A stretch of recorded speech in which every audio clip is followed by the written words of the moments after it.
Top उतारो और घूम जाओ। चेयर पर बैठे उस आदमी ने बड़ी आसानी से ये बात कह दी। मायरा उस आदमी को हैरानी से देखने लगी। उसने आधे घंटे ऑफिस में रुककर इस आदमी का इंतजार किया था। और कौन पहली मुलाकात में एक लड़की से इस तरह पेश आता है? मिस्टर कपूर, मुझे लगता है आपको कोई गलत फहमी हुई है, मायरा ने थोड़ा चिढ़ते हुए कहा।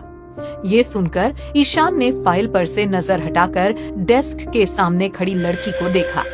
उस लड़की ने स्किन कलर का सूट और लाल चश्मे पहन रखे थे। उसका लुक काफी प्रोफेशनल और अट्रैक्टिव लग रहा था। मायरा जोशी, उम्र 18 साल, अंडरगारमेंट्स की मॉडलिंग के लिए अप्लाई किया है। ईशान ने फाइल बंद की और सामने डेस्क पर फेंक दी। मायरा काफी ज्यादा शॉक थी। उसकी उम्र 18 कैसे हो सकती है? और वो मॉडलिंग के लिए क्यों अप्लाई करेगी, वो भी अंडरगारमेंट्स की? वो सोचने लगी कि आखिर ये सब चल क्या रहा है। तभी अचानक से मायरा के माइंड में एक बात आई। मायरा के दिल में उलझने बढ़ती जा रही थीं। तभी ईशान की आवाज ने उससे ख्यालों से बाहर निकाला। मिस मायरा, आप अपने काम को लेकर काफी डेडिकेटेड नजर आती हैं। तो मुझे एक वजह दीजिए कि मैं आपकी कंपनी को अपना इवेंट्स प्लानर क्यों बनाऊं। ये सुनते ही मायरा ने तुरंत खुद को नॉर्मल किया।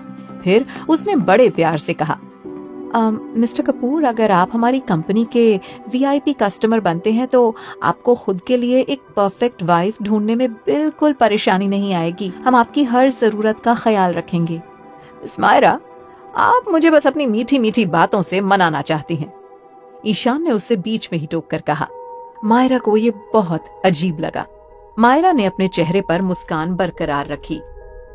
मिस्टर कपूर, आप जब चाहें हमारी कंपनी आ सकते हैं। हमें खुशी होगी अगर हम आपसे और डिटेल में बात कर पाएं। हम वादा करते हैं कि हम आपके कीमती वक्त को यूं बर्बाद होने नहीं देंगे।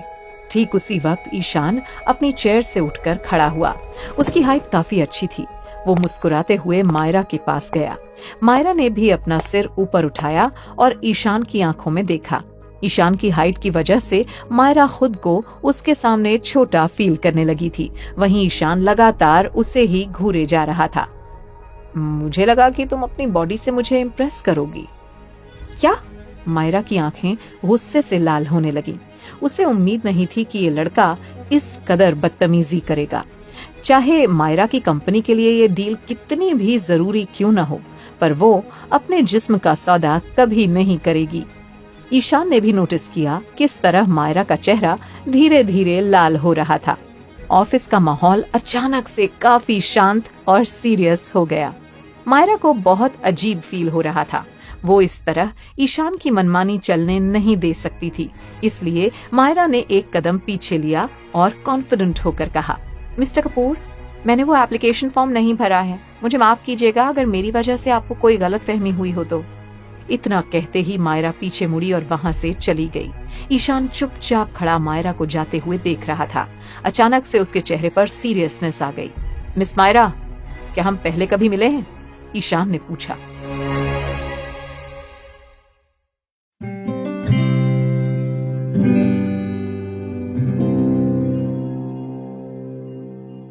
वैसे ईशान एक बड़ा सेलिब्रिटी है जिसका फाइनेंस, आईटी, रियल एस्टेट और कई चीजों का बहुत बड़ा बिजनेस एम्पायर है।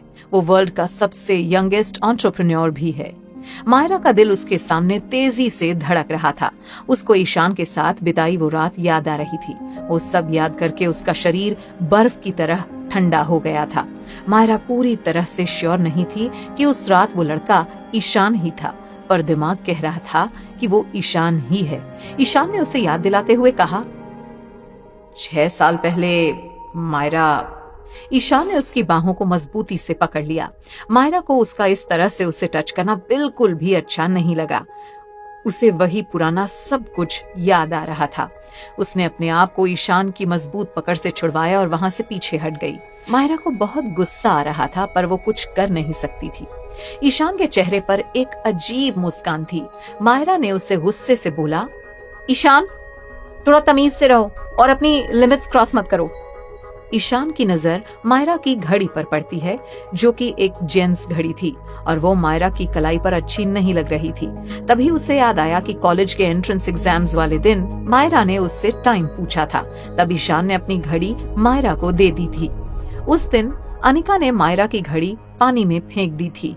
जल्दबाजी में वो एग्जामिनेशन टिकट लाना भूल गई और थोड़ा लेट भी हो गई थी। मायरा ने एक कार को पार्क होते हुए देखा तो उसने कार में बैठे हुए आदमी से टाइम पूछा। उस आदमी ने मायरा को अपनी घड़ी ही दे दी। मायरा का एग्जाम उस दिन बहुत अच्छा हुआ। मायरा को लगने लगा कि ये घड़ी उसके लिए बहुत लकी है। घड़ी के पीछे ईशान का नाम था। तभी ईशान बोला, मायरा, तुमने 12 साल की एज में ही कॉलेज एंट्रेंस एग्जाम दे दिए थे। तुम एक टैलेंटेड लड़की थी। मायरा ने ईशान की घड़ी वापस करते हुए बोला, थैंक यू। ईशान का चेहरा फीका पड़ गया। ये घड़ी उसकी तरफ से मायरा को गिफ्ट था। बजाय खुश होने के, मायरा उसको घड़ी लौटा रही थी। ये बात उसे बिल्कुल समझ नहीं आ रही थी। उसी समय मायरा का फोन बजता है। वो ईशान से कहती, उसका मजाक उड़ाती हुई बोलती है, मायरा, मैंने उसे देखा, वो बहुत ही मैच्योर है। अभी भी वो अपनी पहली वाइफ को भूला नहीं है। कितना प्यारा हस्बैंड होगा वो तुम्हारा। तुम उसके साथ खुश रहोगी। मुझे इंतजार रहेगा कि जब मेरी शादी हो तब तुम दोनों एक साथ वहां आओ।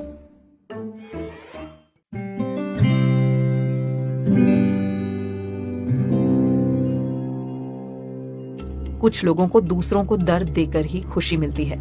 सोनम उनमें से एक है। वो मायरा को छेड़ रही थी।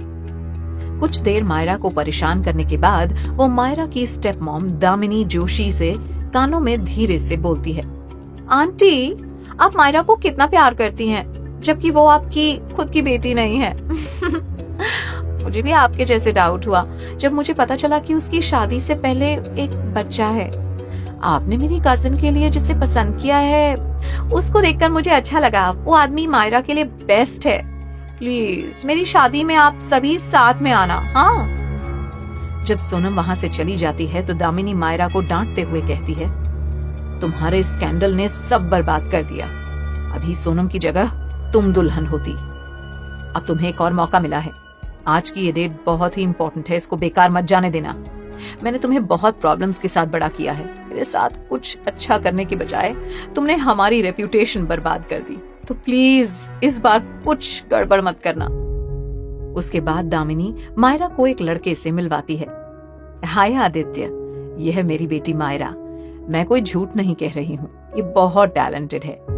ऐसा कहकर दामिनी ने मायरा का इंट्रोडक्शन एक आदमी से कराया जो करीब 40 साल का था।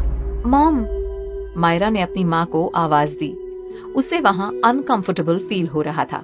मायरा को लग रहा था कि ये सब एक डेट की बजाय एक डील है। दामिनी ने धीरे से मायरा की बाहों पर पिंच किया और आदित्य से बोली, मुझ पर विश्वास करो, मायरा तुम्हारे लिए एक अच्छी वाइफ साबित होगी। आदित्य को मायरा अच्छी लग रही थी। वो उसे बहुत सुंदर लग रही थी। उसने दामिनी को एक चेक पकड़ाते हुए कहा, इसको मेरी तरफ से एक छोटा सा गिफ्ट माने। अब मुझे और इनको अकेले में थोड़ा वक्त गुजारने दें, जिससे हम दोनों एक दूसरे को समझ सकें। दामिनी ने चेक को खुशी से लेते हुए कहा, थैंक यू आदित्य, तुम बहुत ही अच्छे हो। आशा करती हूँ कि मेरी बेटी और तुम साथ में खुश रहोगे। साथ में एक छोटा बच्चा तुम्हारी खुशियों को डबल कर देगा।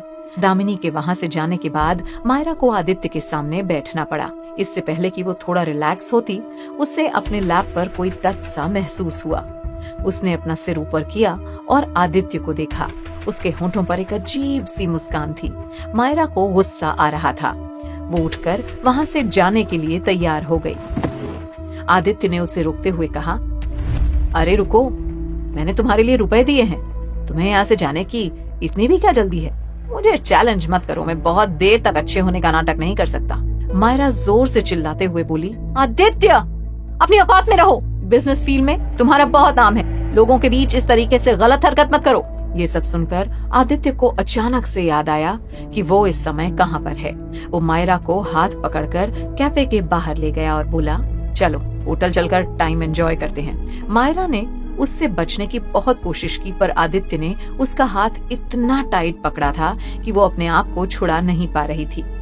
वो उसको पास ही एक होटल में खींचकर ले जाता है। मायरा ने ईशान को खोजने की बहुत कोशिश की। जब उसे ईशान की बहुत ज्यादा जरूरत है तब पता नहीं वो कहाँ चला गया। आदित्य जब उसे खींचकर एलिवेटर की तरफ ले जा रहा था तभी वो चिल्लाई, मुझे बचाओ! आदित्य चीखा, ये मेरी है, कोई भी मेरे रास्ते में आने की कोशिश मत करना। अपनी जॉब को खतरे में देखकर कोई भी वेटर उसकी हेल्प के लिए आगे नहीं आता है। आदित्य मायरा को रूम में धक्का देता है। मायरा को समझ में नहीं आता कि अभी इस समय उसके खुद के अलावा और कोई दूसरा उसकी हेल्प नहीं कर सकता। वो तुरंत ही टेबल पर रखे हुए वाज को उठाती है और आदित्य के सिर पर तेजी से मारती है। आदित्य जमीन पर गिर जाता है और उसका माथा खून से भर जाता है। वो चिल्लाता है, तुम्हारी हिम्मत कैसे हुई? मैं तुम्हें यहाँ से नहीं जाने दूंगा। मायरा उसे दर्द में देखती है। वो डर से कांपने लग जाती है। उसी समय गेट को बाहर से धक्के मारकर कोई खोलता है। मायरा का फेस पीला पड़ जाता है। उसके हाथ में टूटा हुआ वाज होता है जो कि उसने आदित्य से बचाव के लिए ले रखा होता है। जब वो ईशान को गेट पर खड़ा देखती है तो उसे थोड़ा ठीक महसूस होता है।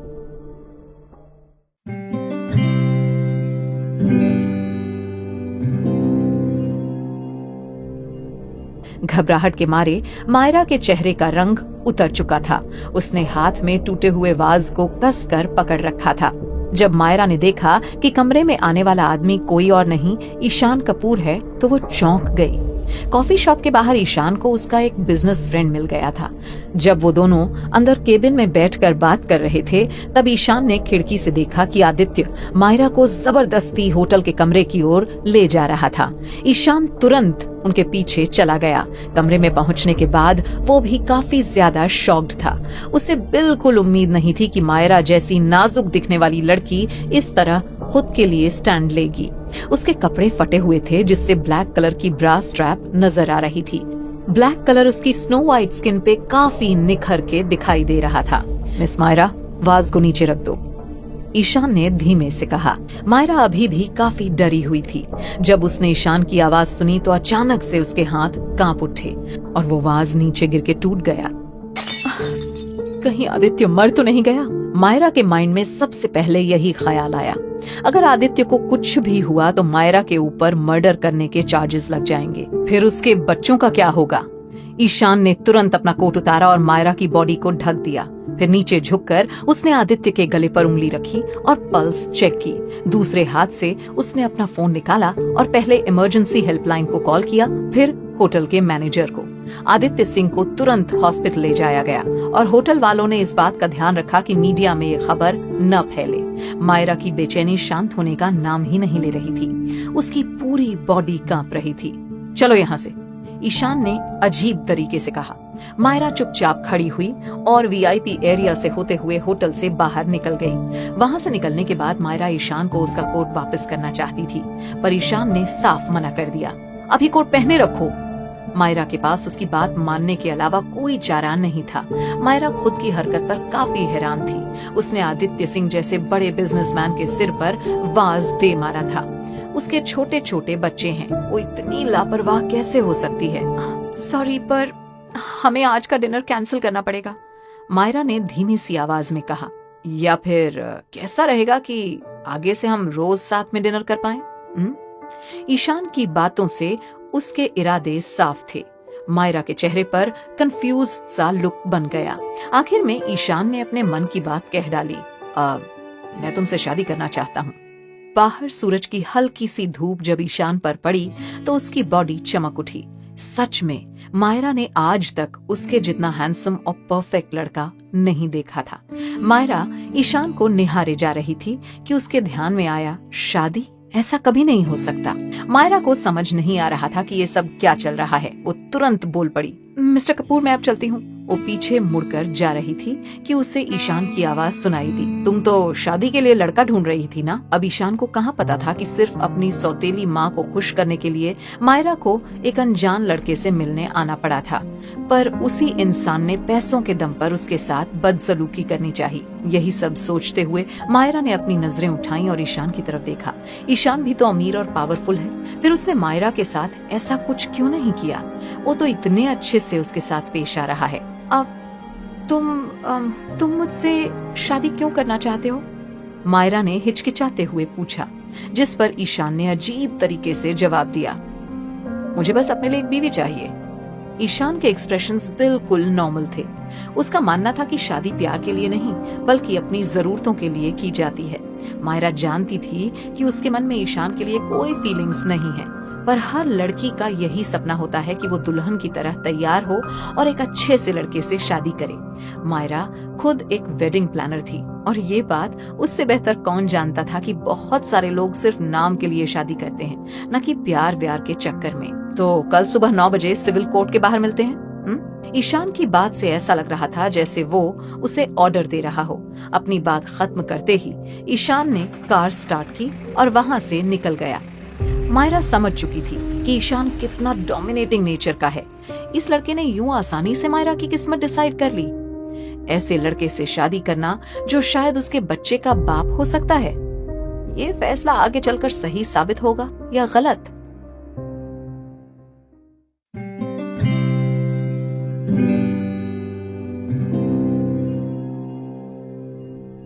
मायरा घर वापस आ गई। नहाने के बाद वो बच्चों को स्कूल से लाने के लिए निकल गई। रास्ते में उसने ईशान के कोट को ड्राई क्लीनिंग स्टोर में दे दिया। किंडरगार्टन स्कूल का नजारा।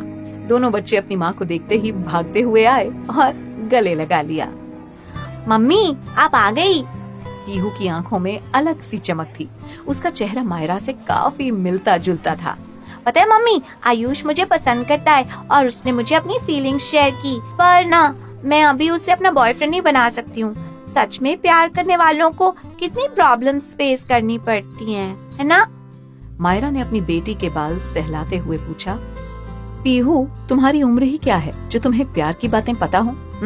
मायरा को पीहू की बातें सुनकर हंसी आ रही थी। मम्मी, पीहू पूरे स्कूल में सबसे ज्यादा ब्यूटीफुल है। सब बच्चे उसे पसंद करते हैं। साइड में खड़े हर्ष ने अपनी बहन की साइड लेते हुए कहा। मायरा सोच में पड़ गई। क्या आजकल के बच्चे इतने फास्ट फॉरवर्ड हो गए हैं? भैया भी स्कूल में काफी फेमस है, पीहू ने खुशी से बताया। वो तो आयरन मैन से भी ज्यादा पॉपुलर है। ये बात सुनते ही मायरा को जोर की हंसी आ गई। सच में उसके दोनों बच्चे कितने मासूम और प्यारे हैं, उन्हें किसी की नजर न लगे। मायरा ने दोनों का हाथ पकड़ा और वापस घर जाने लगी। 6 साल पहले उस रात को मायरा ने अपनी मासूमियत खोई थी और कुछ महीनों बाद 2 बच्चों को जन्म दिया। तब से लेकर आज तक इन बच्चों के ही इर्द गिर्द मायरा की पूरी दुनिया घूमती है। हर्ष और पीहू उसकी जिंदगी के सबसे बड़े तोहफे थे। मम्मी, वो देखो। हर्ष ने पार्क की ओर इशारा किया। उस पौधे पर कितने सारे फूल लगे हुए हैं। मम्मी, मैं चाहता हूँ आपको कोई ऐसा मिले जिससे आपकी लाइफ उस पौधे की तरह ब्यूटीफुल बन जाए। तब तक पीहू ने तुरंत अपना हाथ छुड़ाया और एक गुलाब का फूल तोड़ कर लाई। उसने मायरा को झुकने के लिए कहा और उसके कान के पास उस फूल को लगा दिया। देखना भैया, हमारी मम्मी को दुनिया की सारी खुशियाँ मिलेंगी। ये सुनते ही मायरा के माइंड में ईशान का चेहरा आया। वो ये देखकर बहुत ज्यादा खुश थी कि उसके बच्चे उसकी इतनी केयर करते हैं। अगली सुबह हुई। बच्चों को स्कूल भेजने के बाद मायरा ने लोकल बस पकड़ी और कंपनी पहुंच गई। मायरा, तुम्हें मुझसे डर नहीं लगता है? आदित्य को चोट पहुंचाने की तुम्हारी हिम्मत कैसे हुई? तुम कौन से दूध की धुली हो? पहले भी तुम किसी लड़के के साथ सो चुकी हो जिसका अंजाम हमें आज तक भुगतना पड़ रहा है। अभी तुरंत हॉस्पिटल पहुंचो। दामिनी ने मायरा को कॉल करके अपनी भड़ास निकाली। मायरा ने तुरंत दूसरी बस पकड़ी और हॉस्पिटल चली आई। दामिनी ने जैसे ही मायरा को देखा उसे एक जोर का थप्पड़ मार दिया। तुम्हारे जैसा एहसान फरामोश इंसान मैंने आज तक नहीं देखा है। तुम कभी हमारा फायदा नहीं होने दोगी। मिस्टर आदित्य अपने 10 लाख रुपए वापस मांग रहे हैं। अब मैं अनिका को विदेश भेजने का खर्चा कहाँ से लाऊंगी? दामिनी बहुत ज्यादा गुस्से में थी। तुरंत जाओ और मिस्टर आदित्य से माफी की भीख मांगो, वरना मैं तुम्हें जिंदा नहीं छोड़ूंगी। मायरा को गोद लेने के बाद अनिका का जन्म हुआ था और वो जोशी परिवार की पहली बेटी थी। अनिका ने इस साल कॉलेज से अपनी ग्रेजुएशन पूरी की, पर उसने काम करने से इनकार कर दिया था, जिसकी वजह से उसके पेरेंट्स को उसे विदेश पढ़ने भेजने के लिए पैसे देने थे और जोशी परिवार के लिए मायरा सिर्फ पैसे कमाने का जरिया थी, जिसके बदले वो अमीर लड़कों से पैसों की डिमांड कर सकें। मायरा अच्छे से जानती थी कि गोद लिए गए बच्चे और अपने खून में कितना बड़ा फर्क होता है। मायरा चुपचाप उस कमरे में चली गई जहां आदित्य भर्ती था। वो बेड पर लेटा हुआ था, उसके सिर पर पट्टी बंधी हुई थी। उसने जैसे ही मायरा को आते हुए देखा, उसकी आंखें गुस्से से लाल हो गईं। मिस्टर आदित्य, मुझे माफ कर दीजिए। मायरा ने तुरंत आदित्य से माफी मांगी। मैंने पुलिस को फोन कर दिया है, आदित्य ने चिढ़ के साथ कहा। तुम्हारी जैसी घटिया लड़की की जगह जेल में है। ये सुनकर मायरा के चेहरे का रंग उतर गया। मिस्टर आदित्य, कल जो भी हुआ उसके जिम्मेदार आप हैं। आपको मेरे साथ जबरदस्ती नहीं करनी चाहिए थी। तुम अपनी सफाई पुलिस के सामने देना। आदित्य की आंखों में नफरत भरी पड़ी थी। मैं तुम्हें अच्छे से सबक सिखा कर रहूंगा। ठीक उसी वक्त 2 पुलिस वाले कमरे में आए। उनमें से एक ने कहा, मायरा जोशी, मिस्टर सिंह ने तुम्हारे खिलाफ प्रोस्टिट्यूशन की रिपोर्ट दर्ज करवाई है। तुमने पैसे लेने के बाद उन्हें चोट पहुंचाने की कोशिश की। क्या? आदित्य ने उसके साथ जोर जबरदस्ती की थी, पर अब वो खुद उसके ऊपर बेबुनियाद इल्जाम लगा रहा था। दोनों पुलिस ऑफिसर्स ने मायरा के हाथ में हथकड़ी लगाई और उसे ले जाने लगे। मायरा काफी ज्यादा हड़बड़ा गई। ये सब झूठ है, मुझे फंसाया जा रहा है, मुझे जाने दीजिए।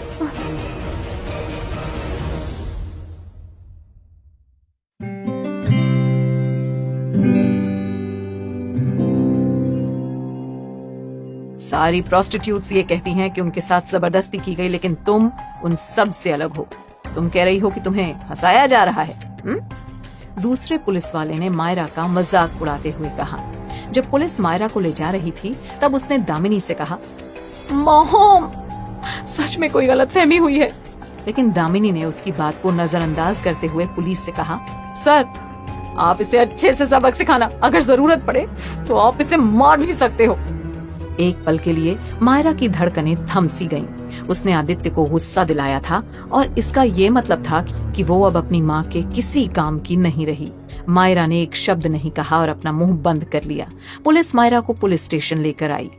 इंटरोगेशन रूम में पुलिस की खूब कोशिशों के बाद भी मायरा ने ये बात नहीं मानी कि वो प्रोस्टिट्यूशन में थी। वो हर बात के लिए इनकार करती रही। दोनों पुलिस वाले इंटरोगेशन रूम से बाहर आए। अब हमें क्या करना चाहिए? मिस्टर आदित्य ने हमें पैसे दिए हैं, लेकिन वो लड़की अभी तक मानने के लिए तैयार नहीं है। अब एक ही रास्ता बचता है। उसकी माँ ने भी हमसे कहा था कि हम उसे मार सकते हैं। ऐसी लड़की की कोई मदद नहीं करेगा। ठीक है, वापस चलते हैं और उसे अच्छा सबक सिखाते हैं। दोनों पुलिस वाले इंटरोगेशन रूम में आए। उनमें से एक के हाथ में हंटर था और उसने मायरा को बहुत जोर से मारना शुरू कर दिया। मायरा जब छोटी थी तो वो अक्सर मार खाती थी। जब अनिका और अजय रोते थे, तब दामिनी मायरा पर ही अपना गुस्सा निकालती थी। हंटर की मार से मायरा को बहुत दर्द हो रहा था और वो जमीन पर सो गई। उसे बस दोनों पुलिस वालों की हंसी सुनाई दे रही थी। रुक जाओ! वो जानती थी कि स्टेटमेंट पर साइन करवाने के लिए पुलिस उसे मार रही है। वो यहाँ पर ऐसे नहीं मर सकती। मैं आपके साथ कोऑपरेट करूंगी, लेकिन मुझे पहले एक फोन कॉल करना है, दर्द से कराहते हुए मायरा ने कहा। दोनों पुलिस वालों ने एक दूसरे की तरफ देखा। उन्होंने सोचा कि मायरा कुछ भी नहीं कर सकती और उसकी बात मान ली। उन्होंने मायरा को उसका फोन दे दिया। मायरा जानती थी कि सिर्फ ईशान उसकी मदद कर सकता है। मायरा ने ईशान की कंपनी में कॉल किया क्योंकि उसके पास ईशान के पर्सनल नंबर नहीं थे। हेलो, दिस इज सम्राट ग्रुप। रिसेप्शनिस्ट ने प्यारी सी आवाज में कहा। मुझे मिस्टर ईशान से बात करनी है। मायरा ने गहरी सांस ली। वो नहीं जानती थी कि ईशान उसका फोन उठाएगा या वो उसके लिए यहाँ आएगा या नहीं। सर अभी कंपनी में नहीं है, रिसेप्शनिस्ट ने कहा। मुझे उनका नंबर दे दो। आप हमें आपके नंबर दे दीजिए। जब सर यहाँ आएंगे तो हम आपको कॉल करेंगे, रिसेप्शनिस्ट ने प्रोफेशनल तरीके से कहा। ये सुनकर मायरा बहुत निराश फील करने लगी। क्या उसे बेगुनाह रहने के लिए अभी और मार सहन करनी पड़ेगी? मायरा ने रिसेप्शनिस्ट को अपने नंबर दिए और कहा, मेरा नाम मायरा है, प्लीज मिस्टर ईशान से कहना कि मुझे उनसे बहुत ही जरूरी बात बतानी है। मैं कह दूंगी, रिसेप्शनिस्ट ने कहा। मिस मायरा, आपको और कुछ कहना है? नहीं, थैंक यू। मायरा को अब किसी से भी उम्मीद नहीं थी। रिसेप्शनिस्ट ज्यादातर कॉल्स के बारे में अपने बॉस को नहीं बताती है। मायरा ने अपना फोन नीचे रखा और दीवार का सहारा लेकर खड़ी हो गई। पुलिस उसके सामने एक स्टेटमेंट लेकर आई और कहा, इस पर साइन करो। उसे समझ नहीं आ रहा था कि वो कैसे सबको अपना मुंह दिखाएगी। उसे पहली बार किसी ने प्रोस्टिट्यूट के केस में फंसाया था। उसने अपनी आंखें बंद की। तभी दूसरे पुलिस वाले ने मायरा के बाल खींचते हुए गुस्से में कहा, साइन करो इसे। जब मायरा ने साइन करने के लिए पेन उठाया तभी उसका फोन रिंग करने लगा।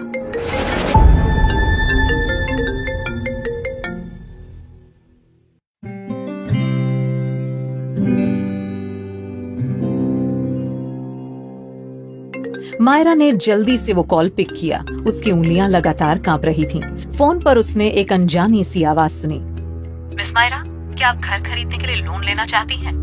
फोन की रिंग से मायरा के दिल में जो उम्मीद जगी थी वो एक पल में ही निराशा में बदल गई। अब किसी से भी उम्मीद रखने की मायरा की हिम्मत नहीं हुई। वो खुद को और निराश नहीं करना चाहती थी। मायरा को ऐसा महसूस हुआ जैसे कुछ ही पलों में वो किसी भूचाल से गुजरी हो। ईशान के वापस कॉल करने की उम्मीद वो कैसे कर सकती है? मायरा मन ही मन खुद पर हंसने लगी। तुमने अभी तक साइन नहीं किए? पुलिस वाले ने जोर से टेबल पर अपना हाथ मारा। उसे देखकर लग रहा था कि वो बिना साइन करवाए आज यहाँ से नहीं जाने वाला। मायरा अच्छे से जानती थी कि साइन करने के बाद उसके साथ क्या होने वाला है। क्या मुझे एक गिलास पानी मिल सकता है? मायरा ने कहा। उसके होंठ सूख गए थे।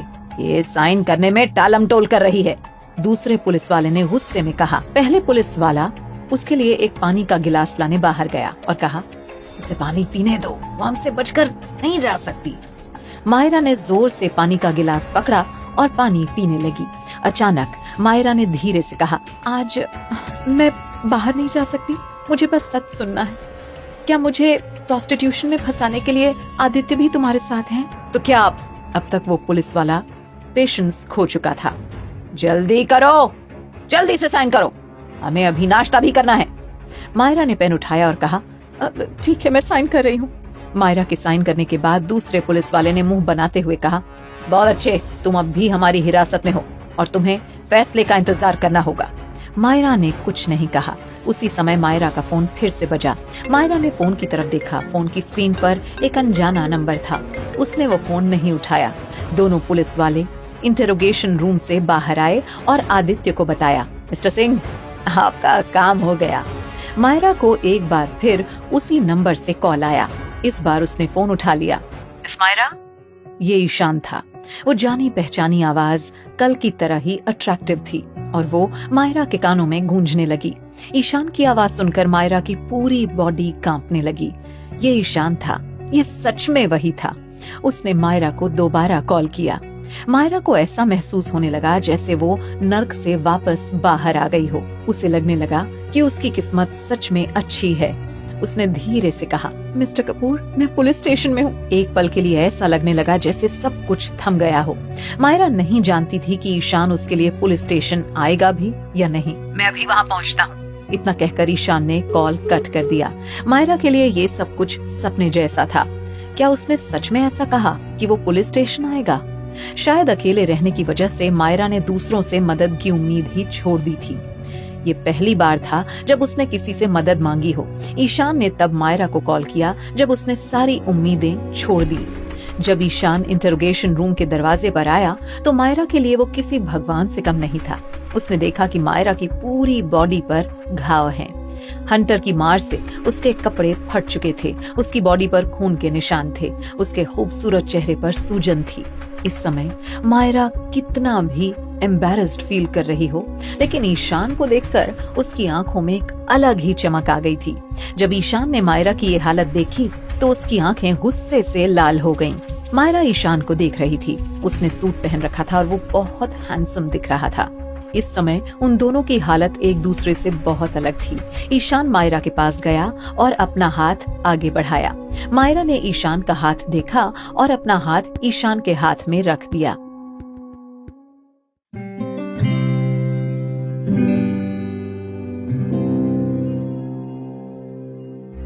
ईशान ने मायरा को जेल जाने से बचाया था और इलाज के लिए उसे इतने बड़े प्राइवेट हॉस्पिटल में भी लेकर आया।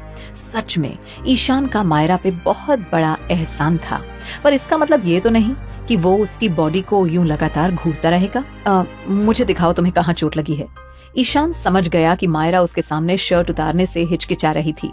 इसलिए उसने अजीब तरीके से ये बात कही। ईशान के अंदर गुस्सा बढ़ता जा रहा था। वो उतनी ही चोट उन लोगों को पहुंचाना चाहता था जिन्होंने मायरा की ये हालत की थी। मायरा की उंगलियां कांप रही थीं। उसने अपना सिर झुकाया और एक एक करके शर्ट के बटन्स खोले। उसकी व्हाइट शर्ट खून से लथपथ थी और वो मायरा की स्किन से चिपक गई थी। मायरा को बहुत ज्यादा दर्द हो रहा था। उसने बड़ी मुश्किल से उस शर्ट को उतारा, पर फिर भी मायरा ने एक चूं तक नहीं निकाली। उसके चेस्ट पे हंटर के लाल निशान पड़ गए थे। कई जगह तो काले धब्बे भी थे। ईशान के चेहरे का एक्सप्रेशन बदल गया। सच में मायरा कितनी स्ट्रॉन्ग है जो इतने दर्द में भी उसने खुद को रोने से रोक रखा है। तब तक डॉक्टर पूनम ने धीमे से मायरा को कहा, अपनी ब्रा भी उतारो ताकि मैं तुम्हारे घाव को साफ कर पाऊं। मायरा के चेहरे पर नर्वसनेस छा गई। उसने अपने हाथ पीछे करके ब्रा का लॉक खोलना चाहा, पर कई बार कोशिश करने के बाद भी नहीं कर पाई। लाओ मैं कर देती हूँ। डॉक्टर पूनम ने लॉक खोला और मायरा को बेड पे लेटने को कहा। मायरा जैसे ही लेटी, उसे एहसास हुआ कि ईशान वहाँ से जा चुका था। तब जाकर उसने राहत की सांस ली। ईशान के होने से न जाने क्यों मायरा काफी ज्यादा नर्वस फील कर रही थी। डॉक्टर पूनम ने मायरा के घाव पर क्रीम लगाई और पट्टी की। घाव को पानी में गीले होने से बचाना है और रोज आकर यहाँ ड्रेसिंग करवानी है। अगर थोड़ी सी भी बेचैनी हो तो तुरंत डॉक्टर से मिल लेना। ये लो आइस पैक, इसे चेहरे पे लगाकर रखना, तुम्हें आराम मिलेगा। Thank you. मायरा ने डॉक्टर का शुक्रिया अदा किया। डॉक्टर के जाने के बाद मायरा ने अपने चेहरे पर आइस पैक रखा और हल्का सा दर्द कम होते ही न जाने कब उसकी आंख लग गई। नींद में उसने किसी को बात करते हुए सुना। ये ईशान की आवाज थी। वो गुस्से में किसी से कह रहा था, कार्तिक, तुम उन कमीनों को सबक सिखाकर रहना, वो आसानी से बचने नहीं चाहिए। जब ईशान कमरे में आया था तब मायरा सो रही थी। ईशान खड़ा होकर उसे सोते हुए देख रहा था। नींद में भी मायरा की बॉडी कांप रही थी। ईशान का गुस्सा तब बढ़ गया जब मायरा का ब्लैंकेट थोड़ा खिसक गया और उसके कंधे पर हंटर से बने निशान दिखने लगे। ईशान की आवाज से मायरा की नींद खुल गई थी। वो उठकर बैठी। उसके ध्यान में ही नहीं रहा कि कब उसकी बॉडी से ब्लैंकेट पूरी हट गई। मायरा की चेस्ट पर नजर जाते ही ईशान की आंखें खुली की खुली रह गईं।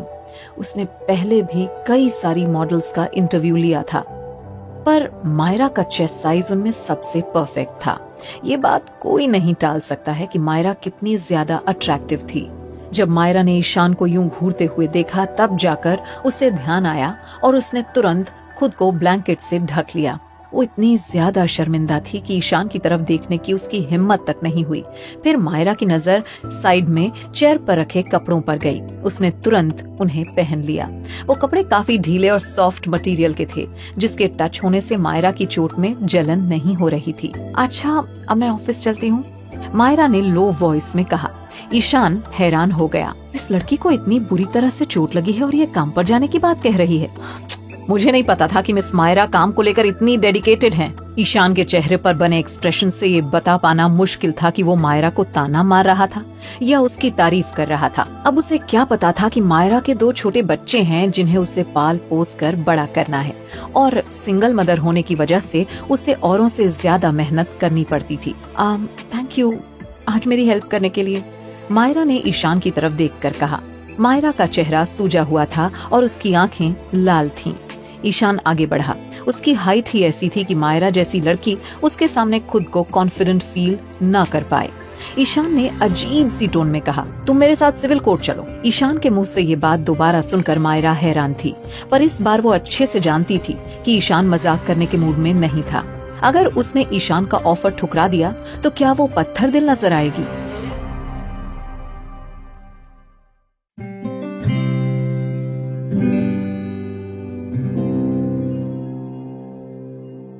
मायरा बहुत घबराई हुई थी। उसके हाथ कांप रहे थे। ईशान के बड़े से हाथों में गर्माहट थी। मायरा ईशान का हाथ पकड़कर खुद को सेफ महसूस करने लगी। ईशान मायरा का हाथ पकड़कर उसे धीरे धीरे बाहर ले जाने लगा। मायरा भी उसके पीछे पीछे चलने लगी। उससे पहले कभी भी इस तरह से किसी ने ट्रीट नहीं किया था। तभी उस पुलिस वाले ने चिल्लाते हुए कहा, कौन हो तुम? मैं, ईशान ने अपनी भारी आवाज में कहा। एक पुलिस वाला जल्दी से ईशान के पास आया। वो ईशान को देखकर सरप्राइज था। वो और कोई नहीं, कमिश्नरेट ऑफ पुलिस अशोक था। वो अभी अभी किसी काम से लौटा था। जब उसने ईशान को गुस्से में देखा तो घबराते हुए कहा, प्लीज आप मेरे ऑफिस में आइए, मैं यहाँ तुमसे मिलने नहीं आया, ईशान ने कहा। उसकी आवाज में गुस्सा साफ नजर आ रहा था। अशोक सर, क्या ये आपने किया है? जब अशोक ने खून से लथपथ मायरा को देखा तो उसे मन ही मन बहुत बुरा लगने लगा। मुंबई शहर में रहकर वो ईशान से दुश्मनी मोल नहीं ले सकता। अगर कोई ईशान को गुस्सा दिलाएगा तो उसका अंजाम बुरा ही होगा। तुम दोनों अपनी गन अनलोड करो और इस इन्वेस्टिगेशन को सस्पेंड करो, अशोक ने तुरंत गुस्से में ऑर्डर दिया। पुलिस वाले ने अपने आप को डिफेंड करते हुए कहा, सर उसने साइन कर दिए हैं, ये केस बंद हो सकता है।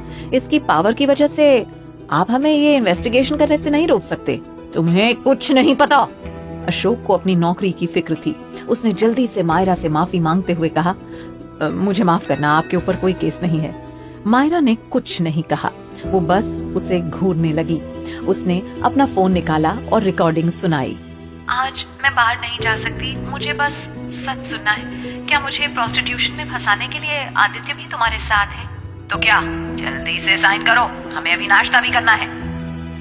ठीक है, मैं साइन कर रही हूँ। बहुत अच्छे, तुम अभी हमारी हिरासत में हो और तुम्हें फैसले का इंतजार करना होगा। पुलिस वाले की आंखें खुली की खुली रह गईं। इसका मतलब कॉल करने वाली बात झूठी थी? तुमने फोन इसलिए मांगा था ताकि तुम सबूत रिकॉर्ड कर सको? दोनों पुलिस वाले दंग रह गए। ये लड़की बहुत चालाक है। वो कहते हैं ना, जब तक सांस है तब तक आस है। मायरा ये जानती थी कि खुद को बेगुनाह साबित करने के लिए उसे सबूत की जरूरत पड़ेगी। तभी दरवाजे पर अचानक एक लंबा और रौबदार आदमी आया। वो ईशान के पास आया और कहा, ईशान, मैं इस सिचुएशन को हैंडल कर लूंगा। मेयर कार्तिक? अशोक को लगा जैसे वो किसी दलदल में फंसता चला जा रहा है। इतनी छोटी सी बात के लिए कार्तिक वर्मा खुद यहाँ आया है।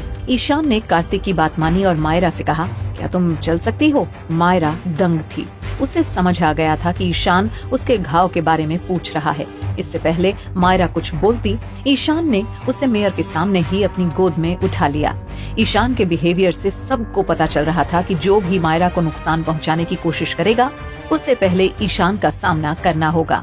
कार्तिक ने तुरंत ऑर्डर दिया, अशोक को कमिश्नर की पोस्ट से हटाया जाता है, दोनों पुलिस वालों को सस्पेंड किया जाता है और अब ये दोनों कभी भी कोई जॉब नहीं कर सकेंगे। अब वो हिरासत में हैं और इन दोनों पर मुकदमा चलाया जाएगा। ईशान मायरा को पुलिस स्टेशन से बाहर ले गया। मायरा घबराई हुई थी और उसकी धड़कनें तेज थीं। वो ईशान के सीने में छोटी बच्ची की तरह चिपकी हुई थी। थैंक यू, उसने धीरे से कहा। ईशान ने मायरा को अपनी लग्जरी कार में बैठाया और उसे एक प्राइवेट हॉस्पिटल ले गया। यह हॉस्पिटल शहर के दूसरी तरफ था और सबसे महंगे हॉस्पिटल में से एक था। डॉक्टर पूनम ने मायरा का चेकअप किया। मिस मायरा, प्लीज अपने कपड़े उतारिए। मायरा ने अपना कोट सूट उतारा। जब वो अपने शर्ट के बटन खोल रही थी तब उसे महसूस हुआ कि पीछे से उसे कोई घूर रहा है। मायरा नीचे देखने लगी। उसने आज तक कभी भी होश में किसी लड़के के सामने अपने कपड़े नहीं उतारे।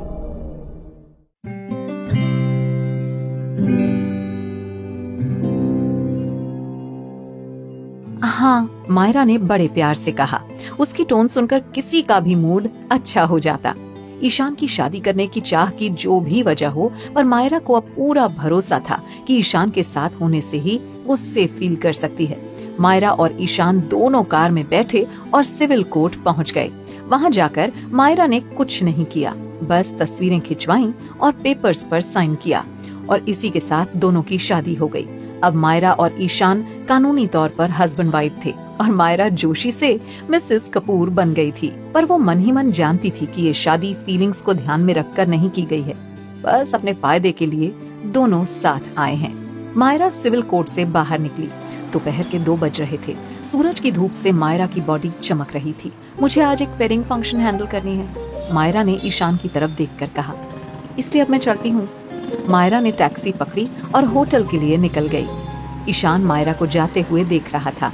क्या एक मामूली सी वेडिंग प्लानर कंपनी के प्रेसिडेंट से ज्यादा बिजी है? हाँ, होटल का नजारा, वो एक शानदार 5 स्टार होटल था। मायरा ने रेड कलर की एक ड्रेस पहनी और लाइट मेकअप किया। उसका लुक काफी एलिगेंट था और वो ब्यूटीफुल लग रही थी। उसने माइक लिया और स्टेज पर चल कर गई। सभी गेस्ट का मैं तहे दिल से स्वागत करती हूँ। फरवरी जैसे रोमांटिक महीने में आज हमारे दूल्हा दुल्हन शादी के बंधन में बंधने वाले हैं। उन्हें जिंदगी के इस मोड़ में आप सबके आशीर्वाद और विशेस की जरूरत है। चलिए शादी की रस्में शुरू होने से पहले हम एक छोटा सा गेम खेलते हैं। मायरा के हाथ में अलग अलग देशों के नोट थे। ये 2000 का नोट है, तो बताइए ये किसे चाहिए? मायरा ने नोट को हिलाते हुए पूछा। अब ये तो सभी जानते हैं कि दुनिया में कोई ऐसा इंसान नहीं है जिसे पैसे नहीं चाहिए होंगे, इसलिए कई सारे गेस्ट्स आगे बढ़े और पैसे की डिमांड करने लगे, जिसके बाद मायरा ने 2000 के नकली नोट लोगों में बांट दिए।